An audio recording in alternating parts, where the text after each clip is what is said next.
All right, well, let's just get started and we'll keep our eye on the doorbell or on the admit button and let folks join as they come. Thank you so much for making time. Welcome to the Best Starts for Kids Expanded Learning Strategy Overview. We're really excited to share some hot off the press information with you today. We'll start with introductions. My name is Omana. I work with Schools Out Washington, and I am the King County Expanded Learning Systems Director. And I'm joined by two of my colleagues, and I'll let them introduce themselves.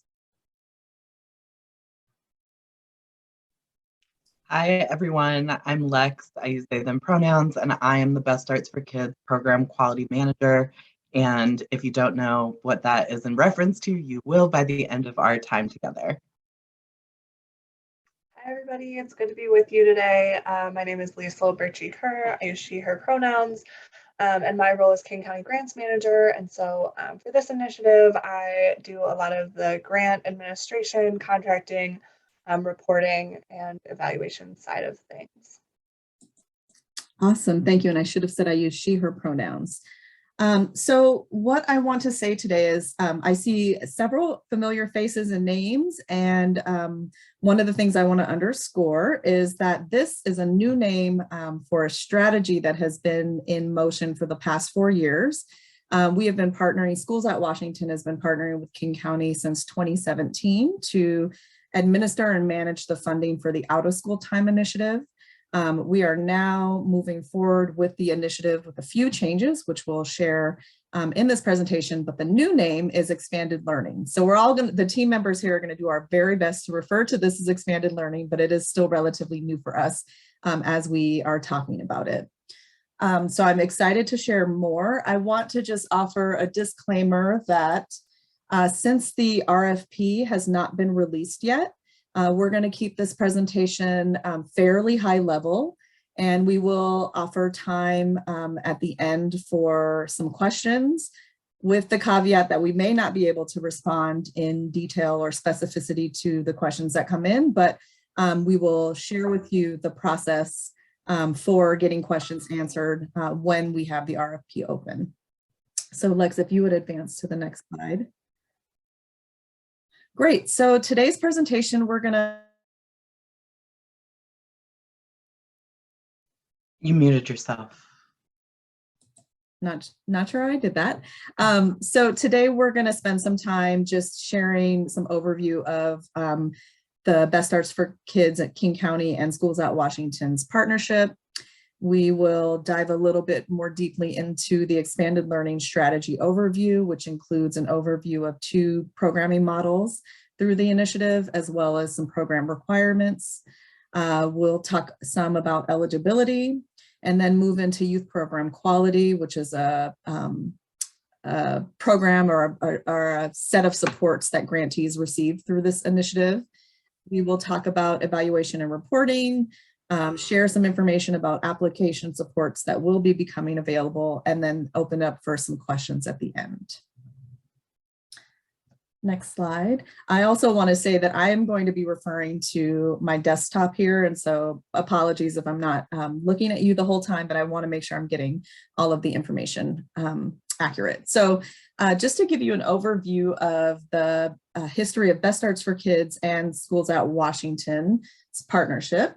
Well, Schools Out Washington is a statewide intermediary. We're 30+ years old, and we really focus on supporting the youth development field through a variety of supports: professional development training, assessment, coaching, grant making, policy, and advocacy. And so in this capacity, we have been administering with King County the out of school time, which will now be the expanded learning strategy, which kind of ties together grant making and our quality work, which we'll overview more deeply moving forward. Next slide. So like I said, Schools Out Washington has been in partnership, deep partnership with Best Starts for King County since 2017. And for the last 4+ years, we've administered the out of school time strategy with about 30+ grantees that have moved through that initiative. We've spent time over the last year plus really planning for the expanded learning strategy and for the RFP, and we will be managing these funds over the next 6 years. Schools at Washington has learned so much over the last 4 years as we've administered, at the time, it was one of the biggest grant making efforts that braided in the quality experience. And so we learned so much about what it meant to be good grant makers and responsive philanthropists. And through that will continue to really focus on being responsive and accountable to the community of grantees and the communities that the grantees serve. And continuing to really center our relationship with King County, ensuring that what we're doing is moving in compliance and alignment with the goals of Best Starts for Kids. Next slide. So to get into a little bit of the meat of the expanded learning strategy. So the framework really is kind of a two-part framework. We provide funding to expand programming to youth in underinvested communities or geographies. So really so much about this opportunity is supporting community-based organizations to provide access to young people who wouldn't normally receive access to after school and summer programming. Through this initiative, grantees not only receive funding and technical assistance through our support, but also are engaged in the youth program quality improvement system, which we'll overview further down the road in this presentation. And really the Northern Star the goal is that essentially with these supports, more young people in King County are engaged in higher quality expanded learning programming. So after school and summer programming, and really that we're helping to create, to fill some programming gaps that exist in community. I want to remind folks that this opportunity is available for community-based organizations who support elementary and middle school youth, so ages 5 to 13. Next slide. Through this initiative, through the Expanded Learning Initiative, again, really focusing on expanding high quality programming in underinvested geographies and underserved communities, we have two models. The first is the place-based collaborative model, and the second is the BIPOC-led model. And in the app, and I'll go through the kind of requirements for each of these or the description for each of these. You can advance if you'd like. When we open up the application, applicants will need to choose which of the models they'd like to apply for, because there are distinct requirements for each of them. Okay, so you're on that, sorry. So the first is the BIPOC-led model. So the way that we identify BIPOC-led organizations, we define them as single organizations which center communities of color, have a majority of people of color in leadership, at the board level, at the staff level, and the youth engaged are primarily youth of color, and that they have an expression and demonstration of commitment to racial equity throughout their program and mission and practices. This funding is really to support BIPOC-led organizations that are embedded within culturally specific or cross-cultural communities of color and working with the majority of youth of color. It's funding to individual organizations, and the typical award at this point we're estimating at about $60,000 to $100,000 per year. This funding opportunity, if awarded, is a 3-year opportunity, so it's $60,000 to $100,000 per year of those 3 years. Next slide. The next is the place-based collaborative model. So this is really where we are supporting organizations and coming together to partner and provide services and programming in one geography or location. So the goal here is that collaboratives have 3 or more organizations that are centered on a common geography or location, a physical building, located in a school or housing community, that each collaborative is led by a lead organization who is responsible for ensuring that coordination across all of the partners are happening. So coordination could look like facilitating regular partnership meetings, ensuring that there are collaborative goal setting, that there are complementary programming schedules happening. Really that this organization, the lead organization, is an equal player, but helps to hold some of the coordination function. The collaborative members identify who the lead agency is. And so when it's time to apply, that should be established in the collaborative. Again, the services these collaboratives provide are to elementary and middle school youth, and that the programming requirements, which I'll go over momentarily, are requirements that are collective requirements across the collaborative, so not per individual organizations. And each partner participates in the quality improvement process as well. The typical funding range for this is $100,000 to $300,000 per year, and that is to be allocated across the partnership. Next slide. So the programming requirements around dosage and attendance are different for each model. So for the BIPOC-led model, again, funding to individual organizations, the requirements are that the organizations provide after-school programming to 20 youth per day, 2 hours each programming day, 2 days a week for 32 weeks during the school year. Summer is encouraged, but it's optional for the BIPOC-led organizations because they are single organizations and sometimes with limited capacity. For the place-based collaboratives, because it is a collective responsibility and more organizations involved, the requirement is that 100 youth, typically 100 youth per day is served, 3 hours a day, 4 days a week, 32 weeks during the school year. And then summer programming is mandatory for place-based collaboratives, again, serving 100 youth a day for 6 hours a day, 5 days a week over a 6-week period. Next slide. And so in terms of who's eligible for this funding, so this request is open to nonprofit organizations, including religious organizations. I do need to put in a caveat there that while it's open to religious organizations, programming cannot have any religious affiliation. So I just wanted to name that. Open to community-based organizations, tribes and tribal organizations, public or governmental agencies serving communities in King County, small nonprofits and community-based organizations are encouraged to apply.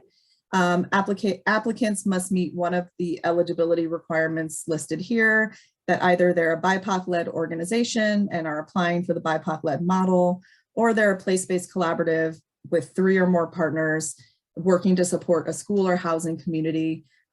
There's a lead and partners, and then they're working to provide services to young people ages 5 to 13. In the application, there will be verification processes for both models. So there will be a verification process to ensure that the majority of staff and leadership, board and leadership of BIPOC-led organizations are in fact POC or BIPOC. And for the place-based collaborative, there'll be requirements around a partnership letter or letter of support, really endorsing the collaborative and identifying what the partnership roles are. So those pieces will be spelled out in the application and in the RFP, but just wanted to underscore that. Next slide. Oh, and I will kick it over to Lex now, who will share some more information about the youth program quality process. Yeah, so just as a super casual, informal poll, I am wondering if anybody who has been through a quality process knows what this vocab is referring to. If you can just like put a reaction up or say so in the chat, it'll help me get a sense of, yeah, just who kind of knows what this is in reference to. And if you don't know, that is okay. So quality refers to, it's multifaceted. So we say that quality is opportunity, action, and impact. So the opportunity is the actual sort of availability of programming that supports young people. Action is the process by which a staff team engages in continuous improvement and is, referring to data to plan and design their programming. And then the impact, high quality programs like yield these research-backed successes, not just in a young person's life right then and there in the program, but have these long-term benefits in life and career and school and all that good stuff. So the research confirms that high quality after school and youth development programs positively impact social skills, academics, and reduce risks, many factored risks. And so we know that skilled staff are essential to creating these engaging, interactive, and youth-centered programs. And so the quality work that Schools Out Washington does and the quality work that members of this strategy sort of receive as a supplement to just the grant funding, that is what we focus on, that professional development piece, in order to create the spaces and the conditions so that young people who enter into our programs are reaping all the benefits that we want them to. So there is unfortunately a ton of jargon that goes with this work, as I'm sure many of you can attest to, and I will do my very best to avoid it. But for the purpose of our conversation, just really quickly, when we talk about quality, think of those as the specific staff practices that like make great programs. The program quality intervention is the formal sort of SOA steered process that we'll be diving into. And then continuous quality improvement is sort of this philosophical orientation towards growth and change. Assess, plan, improve for the sake of, better programs and better positive outcomes for youth. So just hold that in the back of your mind. As Amana said at the beginning, we at Schools Out Washington have learned so much through the last 4 years, including the degree to which what organizations need from a quality process can really vary. And we wanted to retool our structure of how an organization would engage in our quality process in order to best meet their needs, whether that is about capacity, their familiarity with a quality process, their funding amount can impact, how many staff are able to engage in this work. All of those factors we wanted to take into deeper consideration.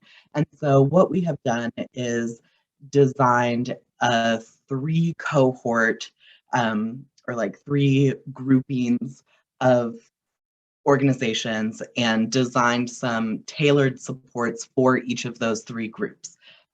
They are distinct, they have different aims and kind of different expectations or processes, and they are in concert with each other. And there are definitely places where, people are interacting around the same, are learning together, going to trainings together, sharing space. And so it's not designed to isolate people, but really create this opportunity for like more meaningful, accessible professional development support as that looks different for different orgs. And so the way that we have thought about this, and we'll go into detail in a second. So we have the program quality readiness cohort. We have continuous program quality improvement. That is the closest to what any of you who have been through a quality process are probably most familiar with.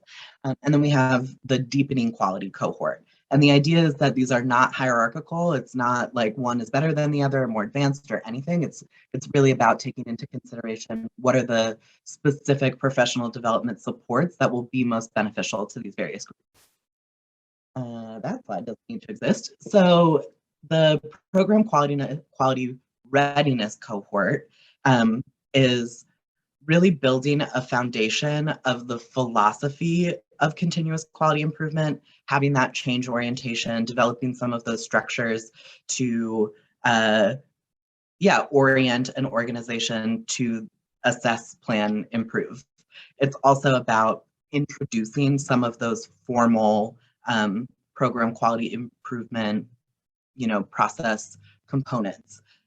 all of that sort of base building work, we believe can really benefit people who might otherwise not be as ready to dive into the specific staff practices and kind of the very technical program quality intervention work that is often like the cornerstone of these initiatives.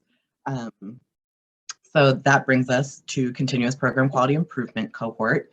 Again, this is sort of the most standard for those who are familiar, and it will focus largely on cyclical engagement in the formal quality improvement process. So assess, plan, improve, for the purpose of really like building some muscle and familiarity around those skills and starting to build internal systems so that this work can continue outside of, you know, the structure of like a SOA initiative or a formal quality process. And then with the deepening quality cohort, the design here is to support folks who maybe have engaged in a formal quality process, like have significant experience, are kind of ready to, I don't want to say take the training wheels off, but need something beyond just kind of the stamina building and conditioning of multiple iterations in the cycle of quality improvement. And so this cohort will have a real emphasis on peer learning, on sort of train the trainer supports, and a focus on those sustainable internal structures so that the spirit of continuous quality improvement exists far beyond our presence. All right, so we've talked about these cohorts. We've talked about some of the factors that contribute to the different supports that an organization will need, but like, how do we decide what cohort an organization belongs in? I think it's important to stress that all of these decisions are made after grant awards have been made. So one's cohort has no bearing on their award size, whether they're in the strategy or not. It is a decision that is made by an organization in conversation with Schools at Washington staff. We are not, you know, selecting what cohort we think makes the most sense. We're happy to, you know, give our input and again, be in conversation. But the idea is that you all are best suited to figure out like what support is going to make the most sense for where your organization is. And to do this, we are going to rely on sort of a conversational tool, this cohort placement rubric. And I would encourage you, you know, there are a lot of blanks in here because we didn't want to get bogged down in specific numbers. And so don't sort of zoom into that and get your wheels turning about like, okay, well, would it be this range or whatever? But the idea here is that Schools at Washington and your organization or the grantees would be in conversation and be like, okay, based on this factor, you know, we see 5 in this column and 2 in this other column. So it seems like this would be the best fit. Like, here's what we have to say about that. How do you feel? That kind of thing. So we want to take into consideration, as we've said, a bunch of different factors that contribute to how organizations engage in this work and what they need and what they want to get out of it. Want to know what they want to get out of it. So I'm going to move through these next pieces pretty quickly because they're quite in the weeds. But so in terms of the cornerstone assess, plan, improve, coaching, assessment, and training work that Schools at Washington does, the idea is that the cohorts have tailored supports. So assessments are opportunities for an organization to do a self-assessment and get an external view of how their programming looks. Those will happen twice within a school year, so fall season, spring season, and the program quality readiness cohort will have sort of a slower introduction to all of these formal processes. Coaching is going to be, again, tailored to the cohort. The idea is that the minimum expectation is to meet with one's coach monthly. They're a great resource we want them to be embedded in your organization's change work.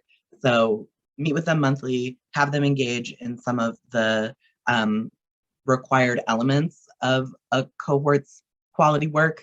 So assessments, goal setting, that kind of stuff, and other things as decided by you and your coach.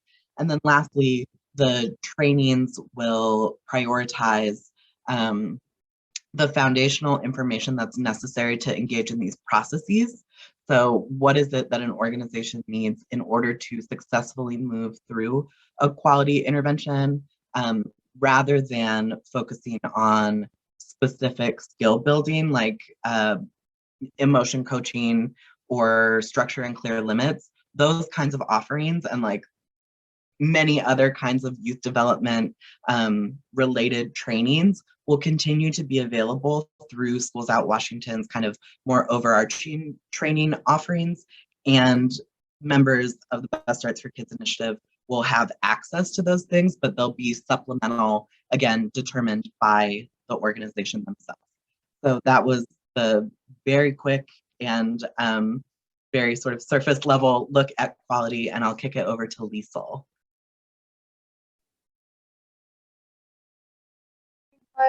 So now we're going to shift gears a little bit, and I'm going to talk some about evaluation and reporting and what that will look like. Liesl, you're muted.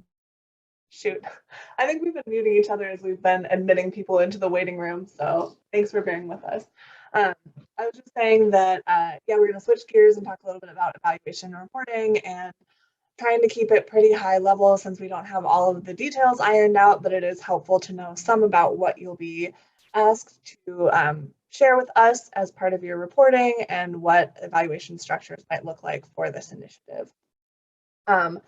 So starting off just really high level, these are the Best Starts for Kids headline indicators, which are sort of larger goals that the county is working toward and measuring as part of the like big umbrella King County Best Starts for Kids work. And these are the indicators within that the expanded learning strategy is going to be looking to move forward or strengthen. And so we're asking that all applicants should be offering programming that aligns with these overarching goals and would be able to contribute towards some of these indicators. So those indicators are youth are thriving, youth have supportive adults, young people have hope for the future. And I don't have to go through and read all of them, but there are things like that that really are connected with expanded learning, out of school time programs. And so in the application, you should be prepared to describe, how your program design and your program structure will lead to outcomes for young people that really connect back to these indicators. Next slide, Lex.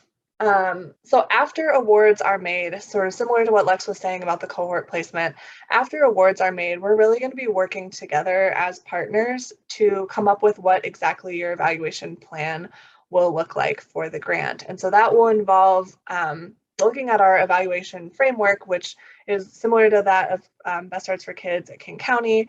How much did you do? How well did you do it? And is anyone better off? Those are the kind of questions that we're looking to answer as we learn from your work that you will be doing. And so for how much did you do, looking at things like the numbers of kids served, the numbers of hours of programming that you've been offering, and then moving down into like, is anyone better off? What's happening as a result of your programming? What outcomes are you trying to move or achieve as a result of this work? And so after awards are made, we'll be working together to come up with a specific evaluation plan that covers these 3 areas and that will align with your eventual contracted scopes of work, and also will provide a really tangible blueprint for the reports that you will be submitting to us.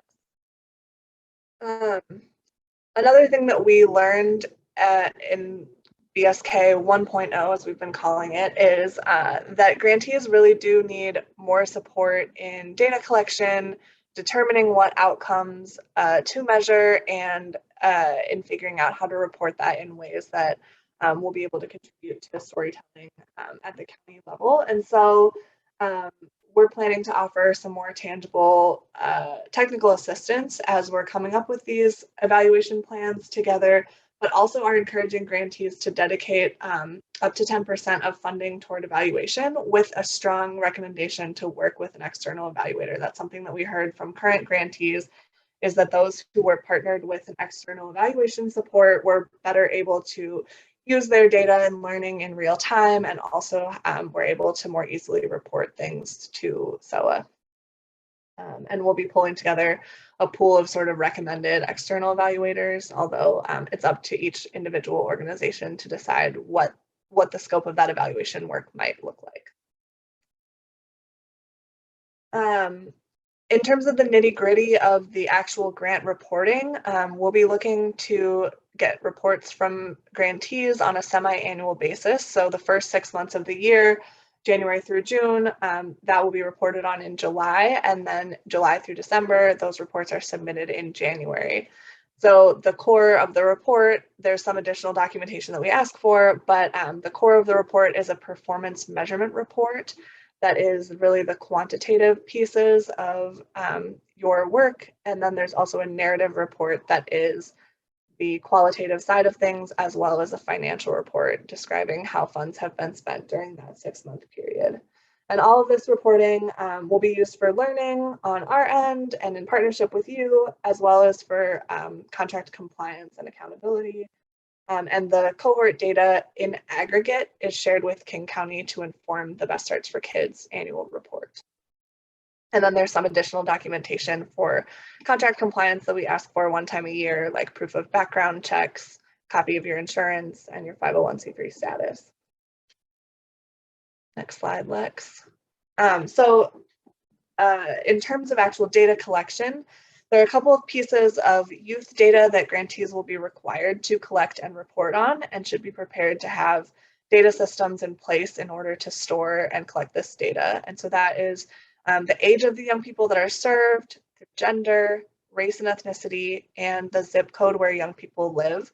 And the zip code requirement is a new requirement from King County for this round of reporting, and so that's across all BSK initiatives. And then additionally, there are some sort of nice to know data points where if you are already set up to collect these and you already have a good picture of this, then we would love for you to report it to us, but it's not a requirement. And that is language, whether or not your young people are English language learners, if they have any special needs, housing status, and also their income as measured by like free and reduced lunch status.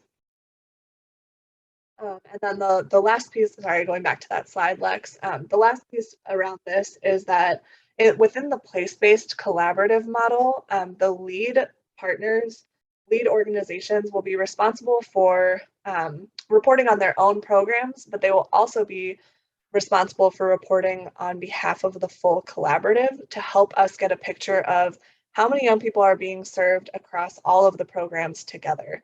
So within the place-based collaboratives, partners should be prepared to share identifiable data with each other, with the lead organization, so that that organization can sort of wrap everything up and give us that comprehensive look, so that we don't get a duplicated number. You know, if the same partners are serving the same, if multiple partners are serving the same young people, that'll really help us get accurate reporting.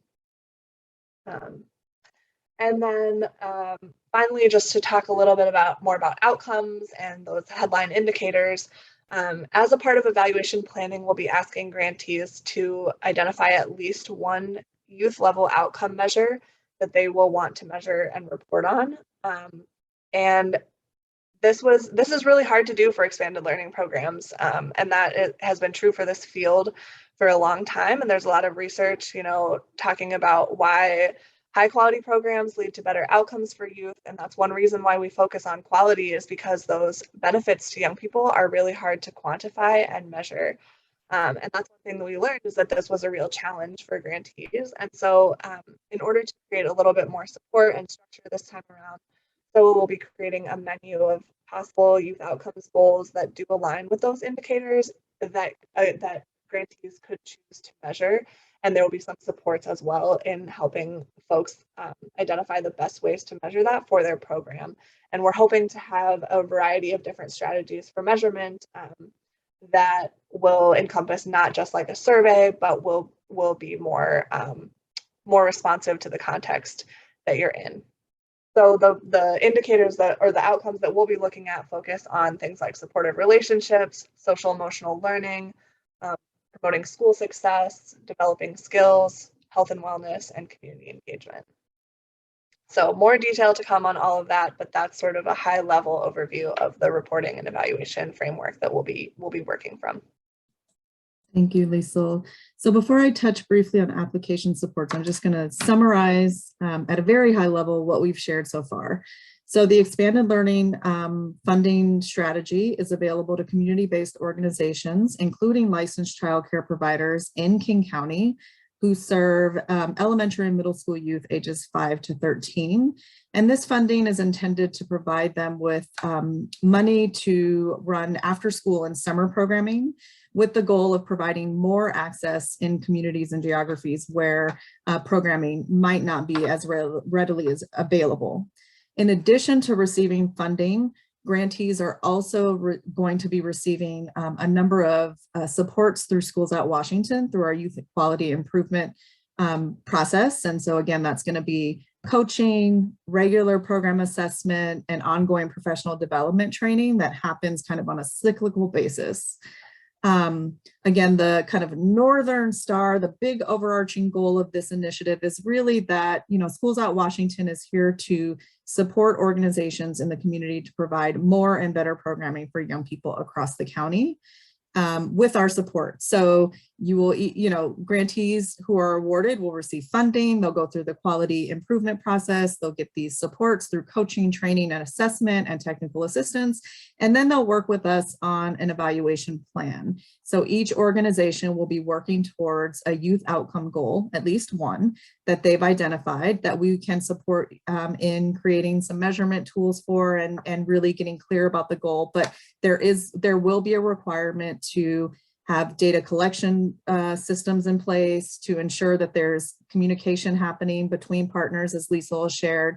So I just wanted to kind of give an overarching high-level summary of some of the things that you've heard so far. And the last slide before we jump into some a few minutes of questions is just to let you know that the RFP has not been finalized yet. We are in the process of getting very, very close. When it has been finalized and approved by King County, we will release it and make that public and share it as far and wide as we can. We will also provide a number of application supports, tools, and resources that applicants are welcome to use and don't have to use them. We'll be partnering with WIDEC, Youth Development Executives of King County, to host a series of trainings during the application phase that folks might want to sign up and participate in. Again, there's no pressure to do that. We just wanted to create as many supports as we felt like we could, and we'll also be partnering with King County to help facilitate getting applicants through some of their technical assistance provisions. When all of this information is available, again, we will be sharing it through our communications channels. We'll be releasing it on our website. And so please stay tuned for more information.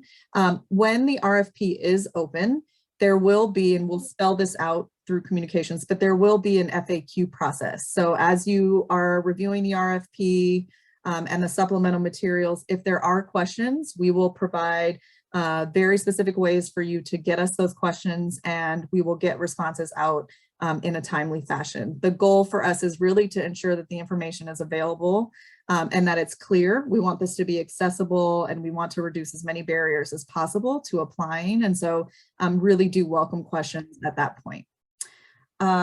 Okay, so that was our presentation. I want to open it up just for a couple minutes of pressing questions, with the caveat that we may not be able to answer everything that comes up today. Are there? Oh, okay. Are there any questions?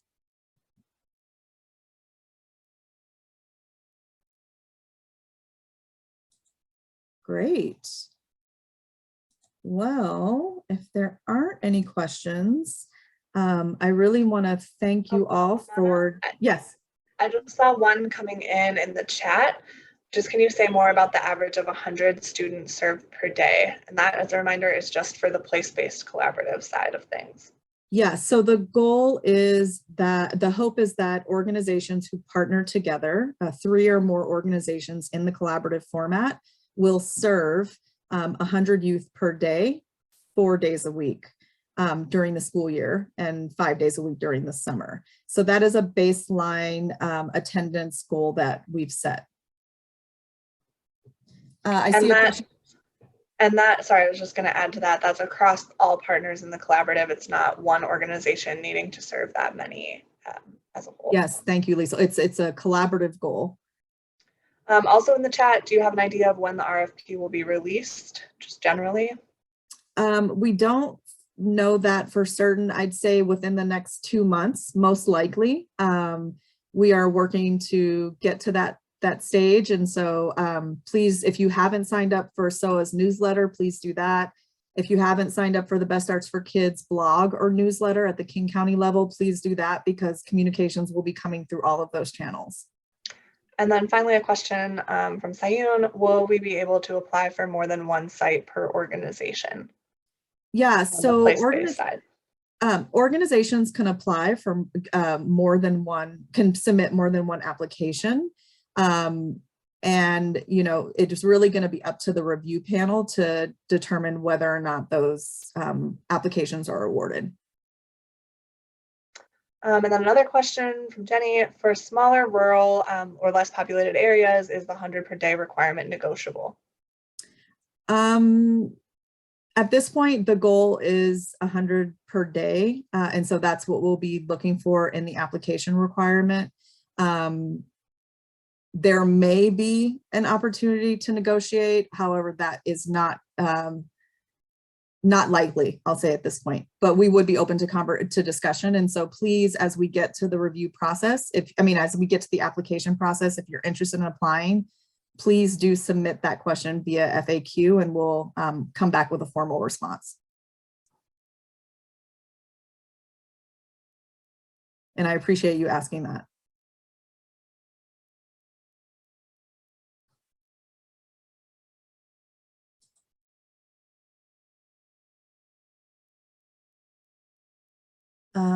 Are there any more questions?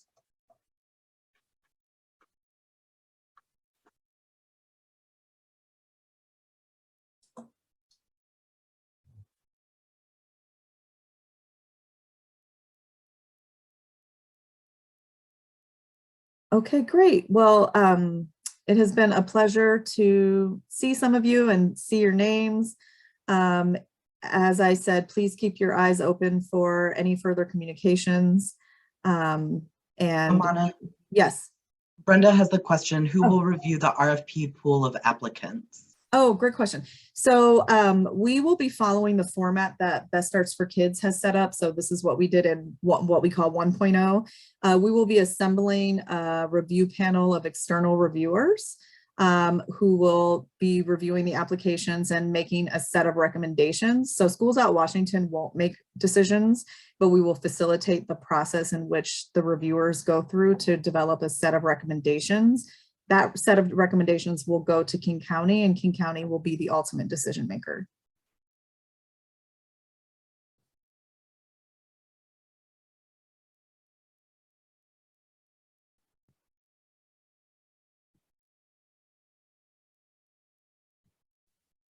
It was great to see you too, Ashley. Thanks all. Thank you so Sign up much, for our everyone. newsletter. Take good care. Bye-bye. Bye. Thanks.